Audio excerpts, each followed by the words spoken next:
Olá, pessoal! Hoje vamos para mais uma atividade do nono ano, na aula de História. E hoje nós vamos falar um pouquinho sobre a crise de 1929 e a Grande Depressão. Então, para a gente entrar nesse tema, nós precisamos entender um pouquinho sobre os Estados Unidos após a Primeira Guerra Mundial. Então, nos anos de 1920, os Estados Unidos tinham se tornado a maior economia do mundo, como falamos, na aula anterior. Então, isso foi após eles terem sido, fortalecidos na Primeira Guerra, e essa prosperidade veio acompanhada de muitos investimentos na Bolsa de Valores de Nova York. Isso fez com que as ações de muitas empresas na Bolsa de Valores aumentassem e muito.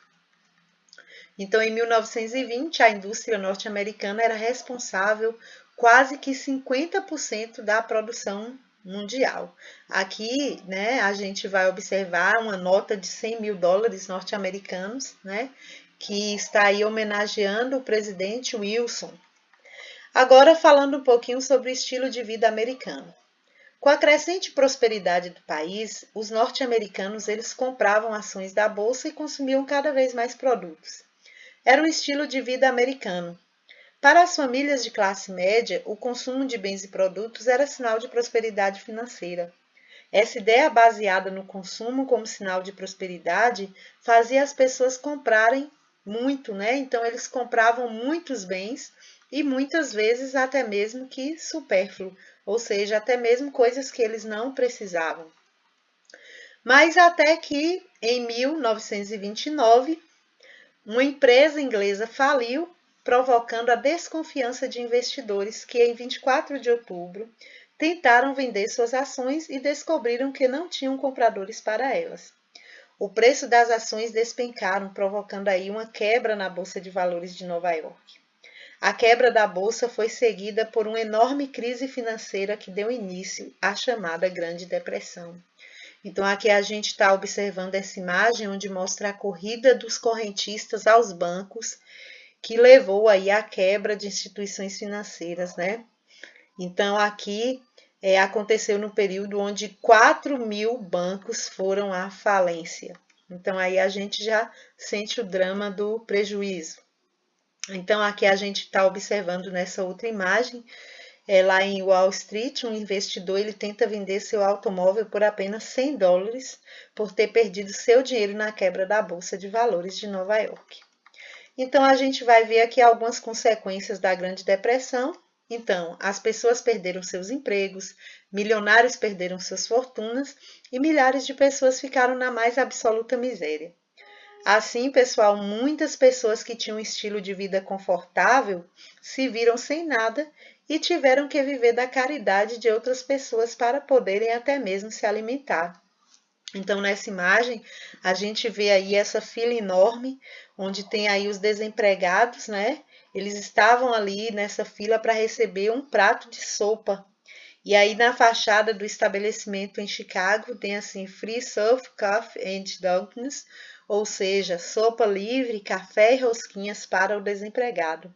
Então, o desemprego atingiu aí 14 milhões de norte-americanos. E a produção norte-americana foi reduzida em 52%.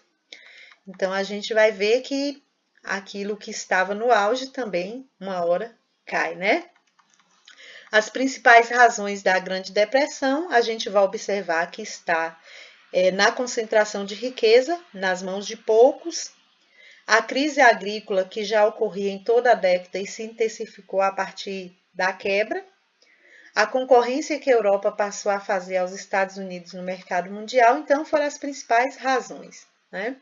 Os desdobramentos da Grande Depressão, reagindo à crise do governo estadunidense, diminuiu ao máximo suas compras do exterior, cortou os investimentos externos e parou de conceder empréstimos. Com isso, a crise se propagou, atingindo a Europa e o restante da América, inclusive aí o Brasil.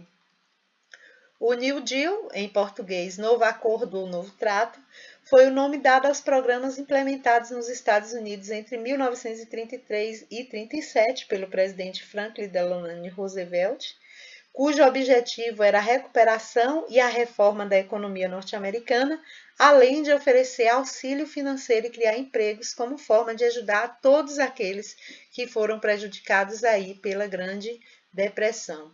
Então, as principais medidas adotadas eram o controle governamental dos preços de diversos produtos industriais e agrícolas, concessão de empréstimos aos proprietários agrícolas, realização de um grande programa de obras públicas, criação de um seguro-desemprego e ele queria também a recuperação industrial. Aí a gente vai observar a recuperação econômica nos Estados Unidos, né? Ela começa a ter um crescimento. Primeiro, em 1929, a gente vai ver que ela estava ali, colocando em porcentagem, estava em 88%. Aí o ponto mais baixo que ela teve foi em 1934, que chegou aí a 49%, mas aí a gente vai observando que ela começa a crescer após uma década, né?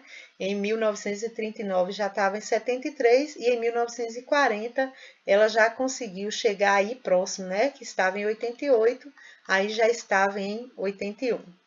As consequências mundiais da Grande Depressão é porque essa crise ela foi mundializada, ou seja, acabou respingando aí em outros países do mundo. Então, como os países da Europa haviam aderido ao modelo liberal dos Estados Unidos, abrindo seus mercados e também foram afetados violentamente pela crise. Na América, os fornecedores de matérias-primas é que sofreram com a grande redução da procura. Os bancos dos Estados Unidos eles pararam de emprestar dinheiro para a Europa e exigiram a devolução do que já tinha sido emprestado. Os bancos europeus começaram a falir, o mercado e as importações diminuíram e as empresas começaram a quebrar e demitir funcionários, então o desemprego cresceu rapidamente. Essa crise econômica de 1929 teve consequências econômicas, como eu disse, não apenas para os Estados Unidos. Países europeus e outros países americanos, inclusive o Brasil, também foram afetados diretamente por essa crise. Então, aqui nós estamos diante de um mapa da mundialização da crise de 1929. Então, a gente vai observar que ela se espalha, né? Ela respinga em demais países e também em outros continentes. E a gente vai ver agora um pouquinho sobre os efeitos da Grande Depressão no Brasil. Então, a crise de 29 afetou o Brasil porque os Estados Unidos eram o maior comprador do café brasileiro. E com a crise, a importação do café brasileiro diminuiu e os preços do café no mercado caíram muito. Como o café era o principal produto de exportação do Brasil, o governo brasileiro encontrou uma forma de evitar a desvalorização do produto. O que ele fez? Ele comprou os estoques de café dos produtores e queimou toneladas de café como forma de diminuir a oferta e conseguir manter o preço do café no mercado externo. Mas aí, com a crise do café, os cafeicultores resolveram investir seu dinheiro em outro setor econômico, que foi a indústria, o que foi positivo para a economia brasileira. E com isso, a República Velha chega ao fim e, consequentemente, a política do café com leite. Os desdobramentos da crise de 29 e a Grande Depressão, nós já vimos, né, que essa crise causou sérios problemas econômicos não apenas nos Estados Unidos, mas em vários países do mundo, especialmente nos europeus, e levou aí a um estremecimento dos regimes democráticos e a ascensão de regimes totalitários em vários países do mundo. Como exemplo, podemos citar aqui o nazismo e o fascismo. Agora vamos para a atividade? Primeira questão. Após a Primeira Guerra Mundial, os Estados Unidos tinham se tornado a maior economia do mundo. Que fatores contribuíram para isso? Por que os Estados Unidos, gente, se tornou a maior potência após a Primeira Guerra Mundial? Aqui nós estamos diante de uma imagem mostrando o refrigerador mais desejado pelas donas de casa de todo mundo. Então, aqui a gente vê que a cara dela é de felicidade, né? Por ter um refrigerador tão potente. E aí a letra A diz assim, que estilo de vida está representado na imagem? Em que ele se baseava? Terceira questão aqui, vocês estão diante de uma matéria, né, uma manchete de um jornal brasileiro em 1929. onde tem como a principal manchete ali: a Bolsa de Nova York registrou ontem um formidável desastre financeiro. E aí fala que em poucas horas foram vendidos cerca de 14 milhões de títulos com prejuízo total de 4 bilhões de dólares. Então agora vocês vão responder de acordo com essa manchete. Letra A: qual o tema da manchete do jornal? Letra B: a que evento histórico a notícia se refere? Quarta questão: o que foi a Grande Depressão? Quinta questão: vocês vão explicar o que foi o New Deal. E a sexta questão: vocês vão analisar essa imagem. Essa imagem abaixo, ela representa a queima de sacas de café no Brasil em 1929. Então, o que levou o governo brasileiro a tomar essa atitude, né? A queima de estoque do café. Então é isso aí, pessoal. Espero ter ajudado vocês. Tenham uma boa atividade.